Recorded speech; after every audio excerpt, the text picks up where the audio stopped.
आउने बेला भो आउने बेला भो दर्शन दिन भगवान आउने बेला भो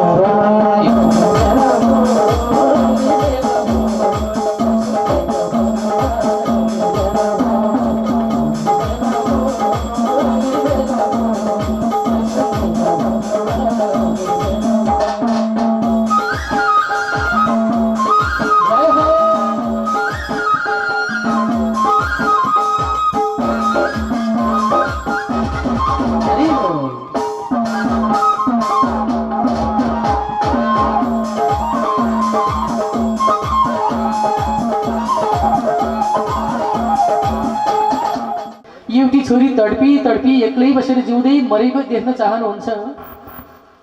आहा क्या बात, मेरो जस्तो बाबा त कसैको पनि नहोस्।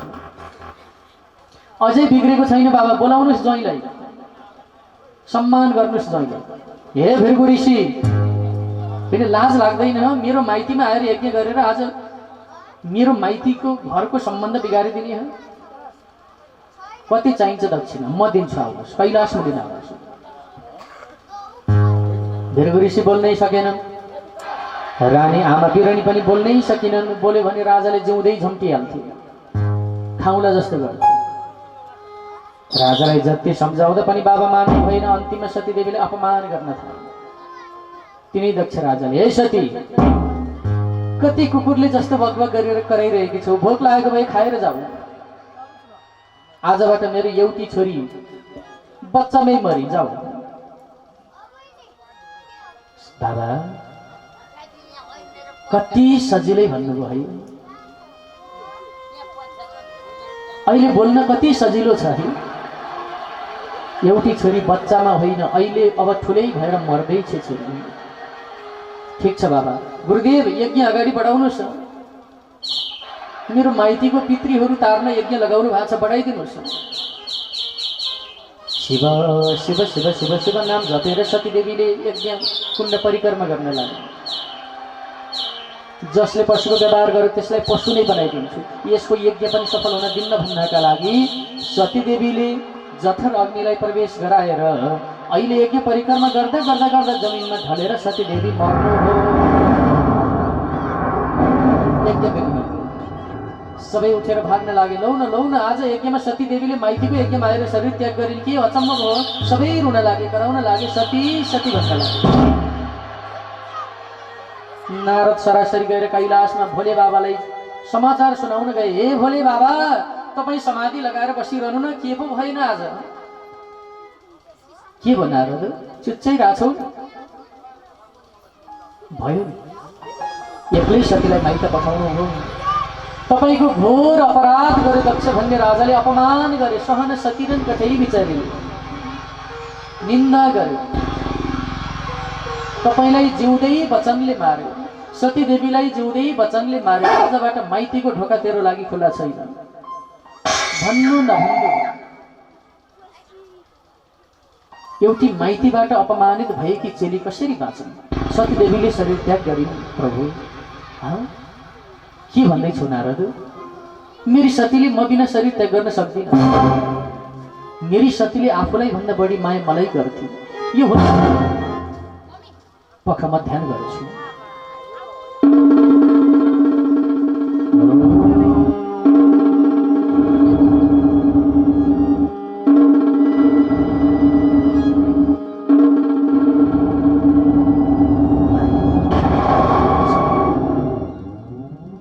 आज तिमीले साँच्चै शरीर त्याग गर्यौ।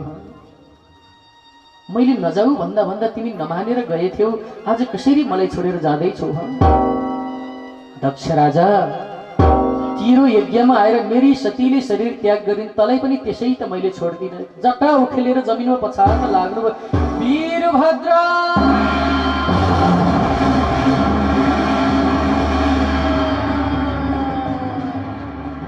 डर लाग्दो राक्षसी पुत्र पैदा भयो। बाबा कति कामले आज्ञा गर्नुहोस्। जाऊ छोरो, तिमी आज्ञाकारी छोरो छौ, जाऊ। तिम्री आमा सतीलाई आफ्नै यज्ञमा तडपाई तडपाई मार्ने वाला दक्ष भन्ने राजाको शिर काटेर हवन गरिदिएर हो, भस्म गराइदिएर। हस् पिताश्री, जो आज्ञा वीरभद्र सरासरी गए यज्ञ तहस नहस बनाए। सबै भाग्दा बाहुनहरू कोही स्याउको बोकेर भाग्न लाए, कोही केरा बोकेर भाग्न लाए। अब शब्द छैन, भित्र भित्र हातमा तरबार लिएर दक्ष भन्ने राजाको शिर च्वाट्ट काटेर वीरभद्रले गएर भृगु भन्ने ऋषिको दारी उखेलेर, यही दारी होइन शिवजीको अपमान गर्दा म सार्ने हो, दारी उखेलेर हवन गर्थे। जसले शिवजीको अपमान गर्थे त्यहीलाई अङ्गभङ्ग बनाइदिएर वीरभद्र त्यहाँबाट सरासरी आउनुभयो आएर, बाबा तपाईँको आज्ञा अनुसारको मैले काम गरेँ, हवन गरिदिएँ शिर काटेर। तर वीरभद्र शिर काटेर त आयो, हेर न बिरनी रोइरहेकी छिन्, पतिव्रता नारी पनि छिन्, मेरो सासु आमा पनि हो, सबै देवताहरू रोइरहेका छन्। जाऊ, मेरो ससुरालीको यज्ञ मैले पनि 7 पुस्ता तार्नु पर्छ, मैले पनि सासु ससुराले तर्पण पानी दिनुपर्छ, सानो होइन, जाऊ गएर बचाइदिएर। हे भगवान, हजुरको लीला पनि कस्तो हो, एक छिनमा गएर मारिदिएर आऊ, फेरि एक छिनमा गएर बचाइदिएर आऊ। मैले त टाउको जलाइदिइसकेँ, भस्म गराइदिइसकेँ, कसरी गाँसिदिउँ शेर? जाऊ, जे फेला पार्छौ त्यही गाँस्यो। वीरभद्र सरासरी गएर फेरि यसो हेरेको त एउटा बोको बलि दिएर काटिएर बसेको बोकोको शिर रहेछ टाउको, त्यही बोकोको टाउको लगेर दक्ष भन्ने राजाको शिर बनाएर गाँसिदिए, त्यही पनि मुख पछाडिपट्टि फर्काएर गाँसिदिए। बुद्धि पछाडि वालाई गरिदिने त्यही त, मुख पछाडि। भृगु ऋषिलाई बोकाको दारी बनाइदिएर सरासरी अब मैले बचाउन त सक्दिनँ भनेर आउनुको, बाबा मैले काम त गरेँ, शिर गाँसिदिएँ, बचाउन सकिनँ, तपाईँ गएर बचाइदिनु। वीरभद्रको आज्ञा भोले बाबा सरासरी जानु हो, गएर शिवशङ्कर भगवानले अमृतको जल बर्साइदिएर आज दक्ष भन्ने राजा ससुरालाई पनि बचाइदिनु हो। निन्द्राबाट ढुङ्गे जस्तो हाय गर्दै उठे, मेरो ज्वाइँ साहेब भनेको त बोको कराजै कराउँछ नि, बाख्राको राजै। त्यही पनि नुहाउनु कता हो, ससुराबाको शिर टाउको त पछाडि फर्किया छै, बोकाको टाउको त्यही पनि पछाडि फर्कियो, यही साध्य पो छैन। बिरानी लज्जित भएर, मेरो ज्वाइँ साहेब मैले त तपाईँलाई अहिले होइन पहिल्यै चिनेको, मेरो बुढाले चिनेन, दुःख पायो, मैले तपाईँलाई चिनेको थिएँ, मैले पशु बन्न परेन, तपाईँको ससुरा भनौजोले चिन्न नसकेर आज पशु बने। जसले हजुरलाई पशुको व्यवहार गर्छ चिन्दैन, त्यसलाई तपाईँले पशु नै बनाइदिनुहुन्छ। अहिले पनि कलिमा पनि तुरुन्तै पछाडि मुख फर्केको बोकोको टाउको गाँसेको दक्ष राजाले हात जोडेर, मेरो ज्वाइँ साहेब तपाईँ मेरो छोरो हो, मैले तपाईँसँग शत्रुता गरे होइन, आजबाट मित्रताको भाव राख्दैछु, जे भयो भयो, अन्जानमा गल्ती भयो, तपाईँले नमस्कार नगर्दा मैले यति अपमान गरी तपाईँलाई, आफैले गरेको अपमान आफैले भोगी, आफैले खनेको खाडलमा म आफै पर्दैछु। आज मान्छेबाट मैले जनावर भनेर बस्नु पर्यो, अब के गर्ने, सुख त यस्तो हुँदैन, तपाईँले आज्ञा दिए त म त जान्थेँ भने ससुराबाले। पिताजी जानुहोस्, तपाईँ मेरो पिताजी हो, तपाईँले मलाई पशुको व्यवहार गर्नुभयो, त्यसैले मैले पशुको शिर गाँसेर तपाईँलाई पशु बनाएँ, तपाईँ जानुहोस्। दक्ष भन्ने राजा गए, बिरनी त्यहाँबाट गइन्। भृगु भन्ने ऋषि भगवान देवादिदेव भोले बाबा, म पनि जान पाएँ, आज्ञा पाए त जान्थेँ, आजबाट बाहुनको नाममा कलङ्क व्यवहारलाई छोड,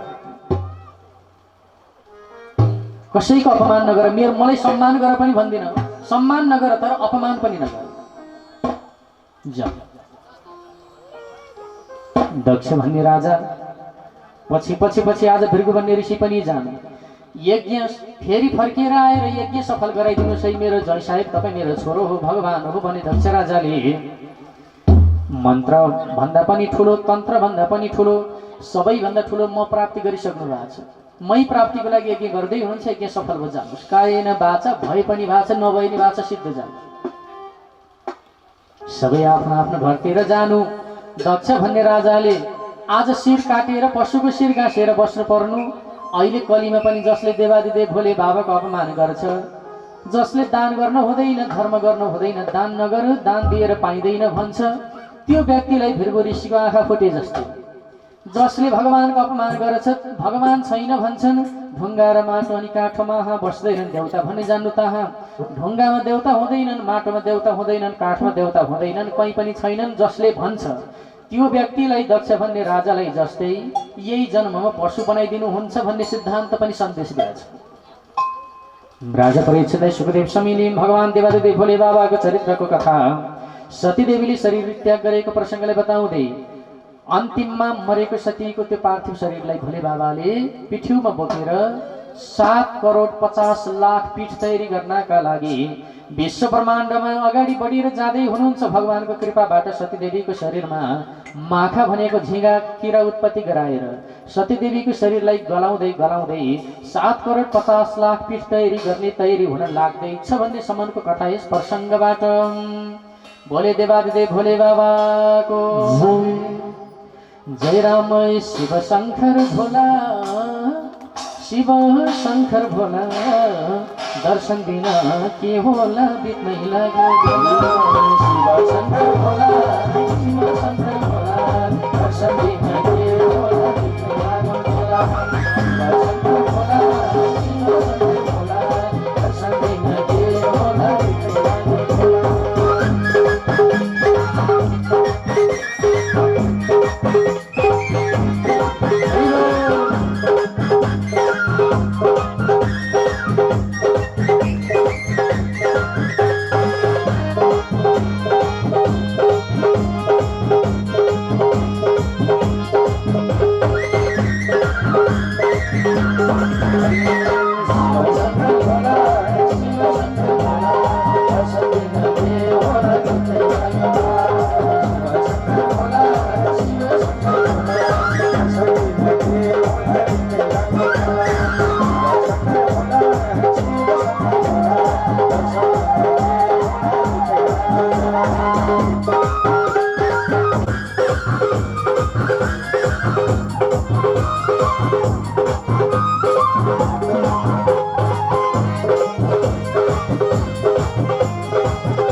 सबैजना उठाउँदै शिवजीको भजनमा नाचौँ त, ननाच पनि उठेरै ताली बजाउँ त सबैजनाले, नत्र शिवजी रिसाउनुहुन्छ है। सबैजना मसान घाटमा बस्ने मात्रै कहाँ हो र, हरानी नै घाँस्ने मलाई तिम्रै कैलाशमा लैजाऊ न शिव, मलाई तिम्रै कैलाशमा लैजाऊ न शिव, मलाई तिम्रै कैलाशमा लैजाऊ न शिव, मलाई तिम्रै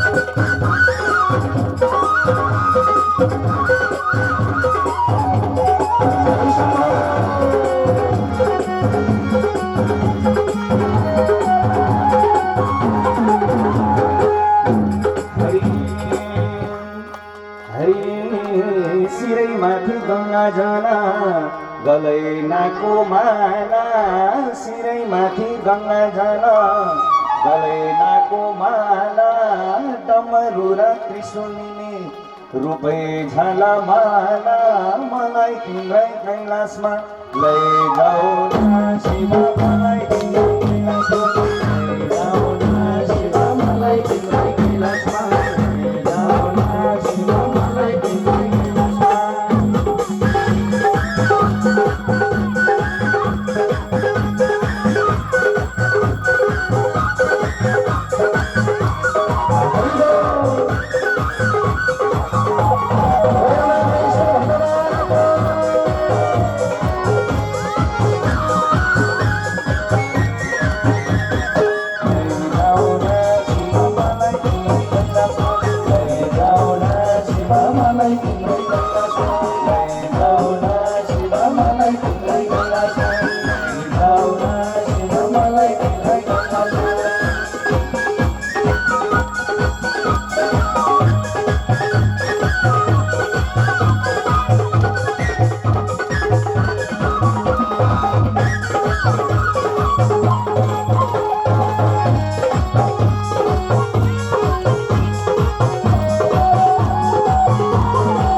हुन्छन् शिव उनी बिना के छ चाँडै खुसी हुन्छन् शिव उनी बिना के छ पशुपति भोलेनाथ उनै सदा शिव मलाई तिम्रै कैलाशमा लैजाऊ न शिव मलाई तिम्रै कैलाशमा लैजाऊ न शिव मलाई तिम्रै कैलाशमा लैजाऊ न शिव मलाई तिम्रै कैलाशमा लैजाऊ न शिव मलाई तिम्रै कैलाशमा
शरीरमा केही छैन उड्छन् भएको छाला शरीरमा केही छैन उड्छन् भएको छाला निधारमा त्रिपुण्डका लाउँछन् नाको माला मलाई तिम्रै कैलाशमा लैजाऊ न शिव मलाई तिम्रै कैलाशमा लैजाऊ न शिव मलाई तिम्रै कैलाशमा लैजाऊ न शिव मलाई तिम्रै कैलाशमा लैजाऊ न शिव मलाई तिम्रै कैलाशमा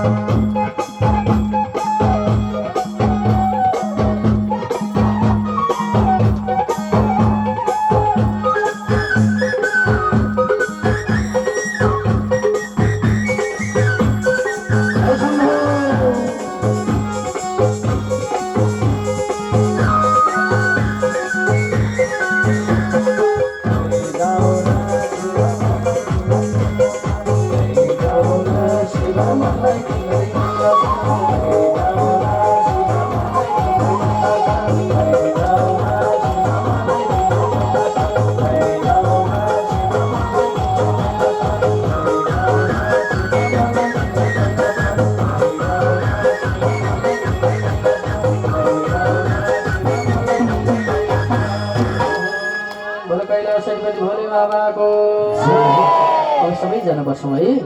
अब नाटक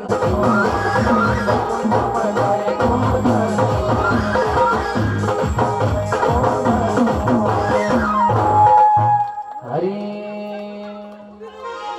दान गर्नु हो है भक्त पिता र माताले गर्ने अझै केही बाँकी नै हुनुहुन्छ सुरुवात नै भएको छैन।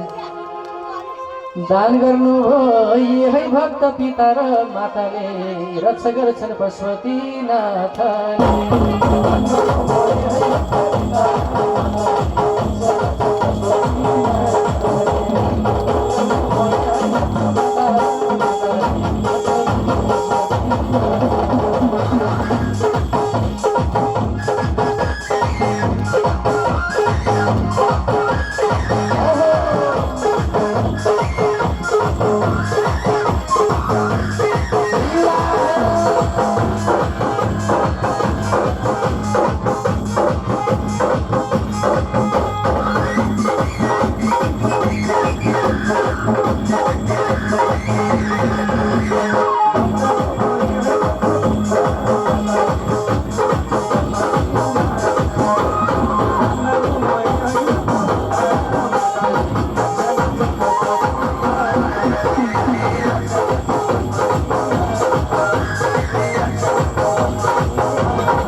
जति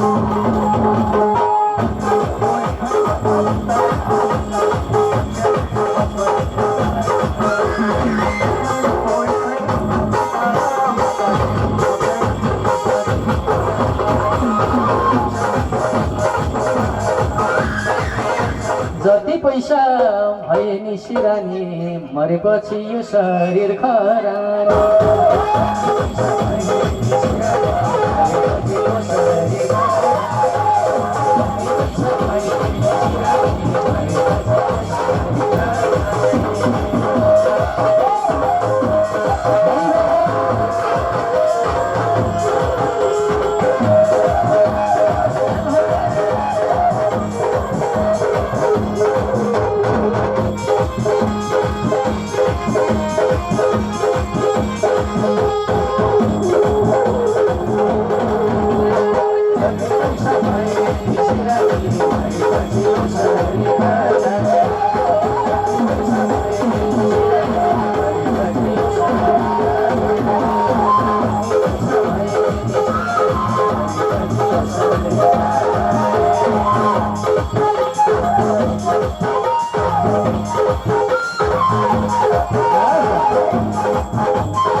प्रियव्रत उत्तानपादौ शत्रुपपते सुतौ वासुदेवस्य कलय रक्षय जगत स्थितौ।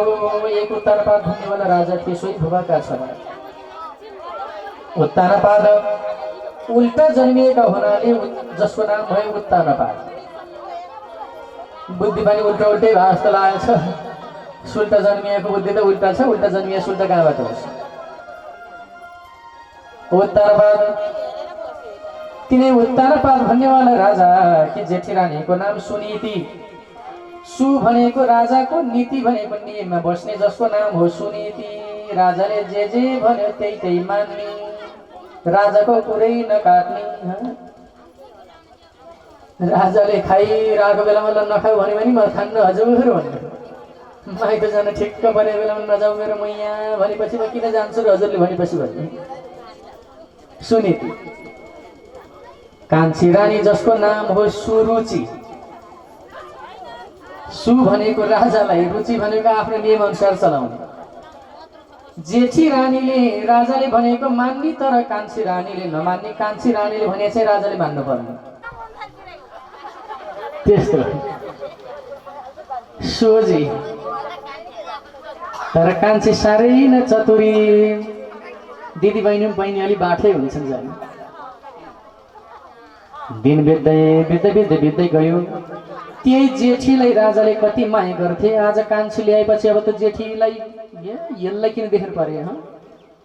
कति भित्र बाहिर गरिराखे होइन। अरू काका त माइत जान्छन्, यसलाई माइत जान नपर्ने कहिले देख्नै नसके। भुङ्रो ज्वरो आइहाल्यो। कान्छीलाई एकछिन देखेन भने मेरो कान्छी तिमी कहाँ गयौ लौ न, भित्र बाहिर यसो हिँडिरहौ न। तिमीलाई देख्यो भने पनि टुलु टुलु हेरे पनि मन बुझ्थ्यो। आऊ न बस्छ, आऊ नजिकै आऊ न। कान्छी नजिक आयो भने के खाना त तँलाई मन नपरे भए कान्छी ल्याउनु पर्थ्यो मैले। बिचरा दिन बिताइने कान्छीले धेरै, जेठीले धेरै दुःख सक्यो।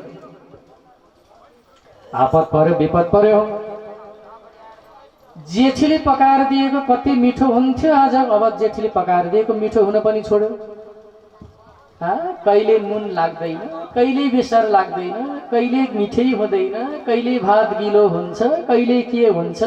होइन तँलाई पकाउन आउँदैन, कस्ती आमाकी छोरी हो र आमालाई आए पो छोरीलाई माइतीले सिकाउनु पर्यो। भन्नु नभन्नु भन्थ्यो, बिचरा सहेर बस्थ्यो। कान्छीले लिटो जस्तो बनाएर दिए पनि कान्छी तिम्रो त हातै कति मिठो। के गर्ने, यो कैना भाकीले पकाएर खानु पर्यो केही दिन। हेर पहिल्यैदेखि तिमीले पकाएर खान पाए त जिउ पनि हुन्थ्यो होला नि। कति मिठो हात तिम्रो। एक दिन कान्छी पर सर्ने त थाहा छ, पर सर्ने। अहिले चाहिँ ओरसर्नी भन्न बुझिन्छ अलि। स्कुल भने क्याम्पस भने मतलबै छैन। कान्छे परसरी छे बिचरा राजाले चियासम्म खान पाएन। जेठीले चिया बनाएर लगेर दिए, गाली गर्छन् कराउँछन्, मिठै बनाएर लगेर दिए। आउने बेला भो, आउने बेला भो, दर्शन दिन भगवान आउने बेला भो।